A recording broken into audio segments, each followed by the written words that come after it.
What's up everyone, I'm Nikhil from GreedyTech and this is the unboxing of the new Nokia 3.1 along with my initial impressions. Now I've already unboxed it and this video is being recorded using the Nokia 3.1 itself. So check out the noise cancellation and the video footage from the rear camera of the Nokia 3.1. So guys, this is the box. On the front we have a huge Nokia branding with the phone behind it, and at the bottom it says Nokia 3.1, which is a 2018 version of the Nokia 3.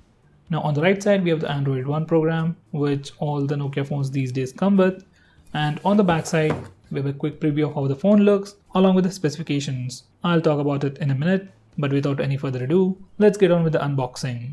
HMD Global has launched this phone in India only in one variant at 10,500 rupees, which comes with 2GB of RAM and 16GB of storage. It's available in three colors: black chrome, blue copper, and white iron. Unlike other Nokia phones, this is a Paytm exclusive phone, and after cashback, you can get it for about 9,300 rupees. So guys, on the left side we have the phone itself. Let me just put that aside for now. Following that we have the SIM card ejector, and that's all we get over here. Next we have Nokia Mobile Case Support app preloaded on the phone. This is for your service, support chat, and so on. Next we have some documentation, product and safety, and a quick start guide. Now under this we have a 5 watts power adapter. A 10 watts power adapter would have been better. Next we have the micro USB charging cable, and finally some old style earphones, which I'll leave it in here. Now coming back to the phone, here it is. Now let me just change the camera angle. So guys, this is the new Nokia 3.1 or the Nokia 3 2018 edition, and just from my initial impressions, phone feels very small, it fits very comfortably in the hand, and it is pretty lightweight. Now let's have a quick physical overview and then check out the specs. Now this one is a plastic back panel, so this over here is plastic, but the central frame is made of aluminium with this fancy looking diamond cut edges, and they do look pretty good. Now on the back we have a microphone hole followed by a 13 megapixel primary camera with a single LED flash. Below that we have the Nokia branding, and at the bottom we have the Android One branding. Now on the front we have a 5.2-inch display with HD plus resolution, 18:9 aspect ratio, and Corning Gorilla Glass for protection. Above the display we have an 8 megapixel front facing camera with 84-degree field of view, earpiece, proximity and ambient sensors, and Nokia branding. At the bottom it is completely plain, there are no capacitive buttons, but we have on-screen buttons instead. Now on the right side we have the power and volume buttons made of plastic. They give out a nice clicky sound, but they're not sufficiently elevated, and it's kinda hard to trace them. On the left side we have the two SIM card trays. One holds two nano SIM slots, while the other one holds a dedicated SD card slot. At the bottom we have two antenna bands followed by a microphone hole, micro USB charging port, and a speaker grill. At the top once again we have two antenna bands and a 3.5mm audio jack. Now the entire phone is actually very well built. The aluminum frame at the center actually extends beyond the display, so when you drop your phone, most of the impact is taken up by the frame, so the display won't break that easily. Now coming to the internals, under the hood it sports a MediaTek MT6750N processor with Mali T860 MP2 GPU with 2GB of RAM, 16GB of storage, and a 2990 mAh battery. Now with all of that, it has a thickness of 8.7mm and weighs 138 grams. So guys, that was a physical overview and the specifications of this phone. Now let me turn on the phone and set it up, and then we'll see what we get right out of the box. So guys, this is how the phone looks once you turn it on. Now let's go to settings and check out the free storage. Now out of that 16GB of storage, we got about 7.58GB of free space for our user apps and user data. Now let's check the free RAM. For that we have to enable the developer options, and this is how you do it.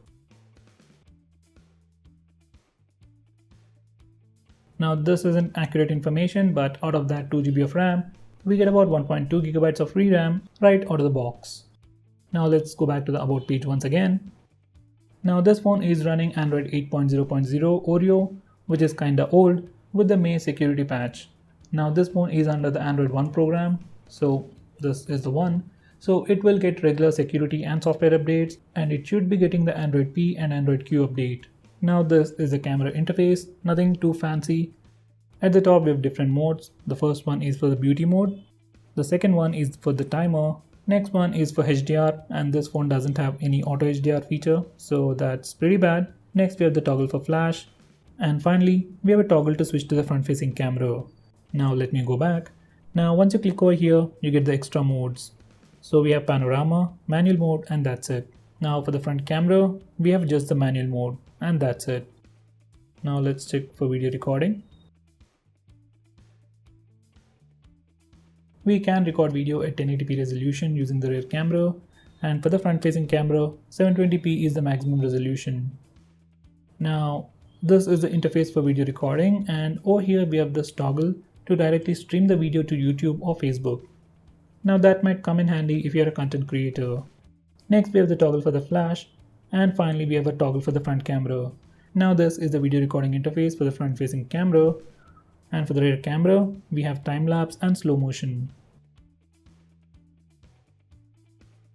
So guys, that's the camera interface. Now coming back to the home screen, these are all the apps this phone comes with pre-installed. There isn't any bloatware. We have the support app from Nokia for warranty related information and support queries.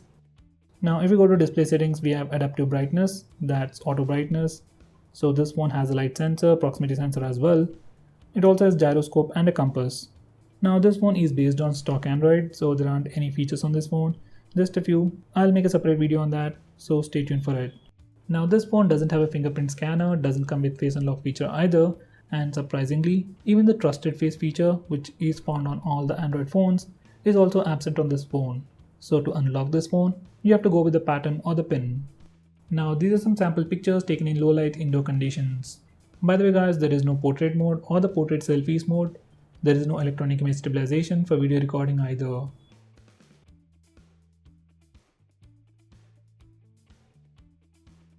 Now these are the Antutu and Geekbench scores.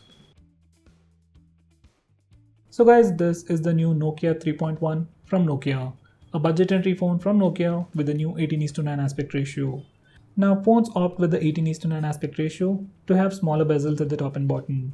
But as you can see, this phone has huge bezels at the top and bottom. We can literally have on-screen buttons on this phone with even a fingerprint scanner at the center. But we have such a huge bezel at the bottom, which is completely useless. In terms of build quality, yes, it is pretty good. Cameras are also pretty decent.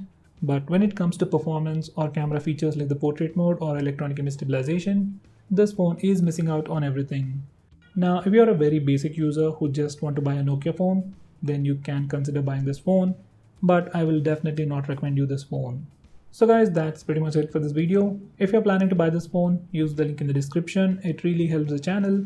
If you want us to make any specific video, tweet out to us with the hashtag AskGreedyTech on Twitter and I'll try to make it as soon as possible. I'm Nikhil from GreedyTech signing off. Have a nice day.